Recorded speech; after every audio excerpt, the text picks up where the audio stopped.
IPL 2025-এর কিন্তু আমরা একদম শেষের দিকে পৌঁছে গেছি এবং 4টে টিম অলরেডি কোয়ালিফাই করে ফেলেছে প্লে অফের জন্য। তবে আজকের ভিডিওটা কোনো টিম স্পেসিফিক না, কোনো প্লেয়ারকে নিয়ে না, কোনো টিমের কম্বিনেশনকে নিয়ে না। আজকের ভিডিওটা শুধুমাত্র ইয়াশাস্পি জয়সওয়ালকে নিয়ে এবং কেকেআরকে নিয়ে। মানে বুঝতেই পেরে গেছো টপিকটা কি হতে চলেছে, একদম হট টপিক কিন্তু হতে চলেছে। তো ভিডিওটাকে লাইক করে চ্যানেলটিকে অবশ্যই সাবস্ক্রাইব কিন্তু করে যাও এরকমই লেটেস্ট খবর সবার আগে পাওয়ার জন্য। তো দেখো, অন্য ইউটিউবারদের মতো মিথ্যে কথা আমি কিন্তু তোমাদের বলতে পারবো না। আর একদমই সোজা ভাষায় বলতে গেলে, একদমই সত্যি কথা বলতে গেলে, সবাই যেমন বলছে যে কেকেআরের সঙ্গে ইয়াশাস্পি জয়সওয়ালের ডিল প্রায় পাকা, কেকেআরে আসে ইয়াশাস্পি জয়সওয়াল, হেন তেন এইসব মিথ্যে কথা বলছে।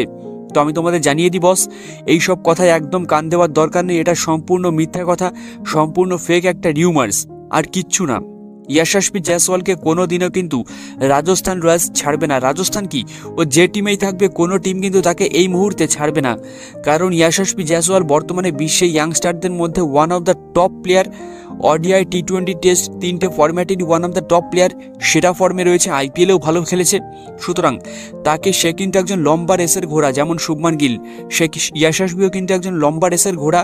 তাই রাজস্থান ওকে কখনোই কিন্তু ছাড়তে চাইবে না। কথাটা একটু চিন্তা করে দেখো যে রাজস্থান কিন্তু ওরকম একটা ইয়াংস্টারকে কোনোদিনও ছাড়তে চাইবে না, যাকে দিয়ে তারা ব্র্যান্ড ভ্যালিউ পাবে, যার কাছ থেকে তারা পারফরমেন্স পাবে, যার কাছ থেকে তারা 6 থেকে 7 বছরের সার্ভিস কিন্তু মোটামুটি পেয়ে যাবে, অবশ্যই পাবে। এবং একটা ব্র্যান্ড পর্যন্ত তৈরি হয়ে যেতে পারে রাজস্থানে, যেমন মুম্বাই ইন্ডিয়ান্সের রোহিত শর্মা, বিরাট কোহলি ব্যাঙ্গালোরের সেরকম। তো এই মুহূর্তে এইসব কথা চিন্তা করো এবং চিন্তা করে একটা কথাই ভাবো যে এর পরেও তোমাদের মনে হয় যে ইয়াশাস্পি জয়সওয়ালকে রাজস্থান রয়্যালস ছেড়ে দেবে। যদি তোমাদের মনে হয় তাহলে তোমাদের মানে ভুল ভ্রান্তি ছাড়া আর কিছুই বলতে পারি না সেটা আমি। তবে এখানে দাঁড়িয়ে একটা কথা তোমাদের স্পষ্ট করে দিই যে কখনোই কিন্তু জয়সওয়ালকে রাজস্থান ছাড়বে না। আর কেকেআরের সঙ্গে তার কোনো কথাবার্তা চলছে না, ডিল ফিল কিচ্ছু হচ্ছে না। এটা সম্পূর্ণ একটা ফেক নিউজ সোশ্যাল মিডিয়ায় ছড়িয়ে বেড়াচ্ছে। তার ক্যাপশনটা নিয়ে তোমরা বলতেই পারো, হ্যাঁ ওরকম ক্যাপশনের অনেক কিছু মানে হয়, তবে তার মানে এটা না যে সে আইপিএলের শেষ হতে পারলো না এখনও আর সে কিনা টিম ছেড়ে অন্য টিমের সঙ্গে যোগাযোগ করে ফেলেছে। এটা কখনোই হয় না। যা বলবো লজিক দিয়ে কথা বলবো, যা বলবো একদম সত্যি কথা বলবো। সুতরাং তোমরা ধরে রাখো ইয়াশাস্পি জয়সওয়ালের কেকেআরে আসার কোনো সম্ভাবনা কিন্তু এই মুহূর্তে নেই। অন্যান্য ইউটিউবাররা যেটা বলছে সেটা কিন্তু সম্পূর্ণ মিথ্যে কথা বলছে। আমি তোমাদের মিথ্যে কথা বলতে পারবো না, এই জন্য একদম সত্যিটা সবার সামনে তুলে ধরলাম আজকের এই ভিডিওতে।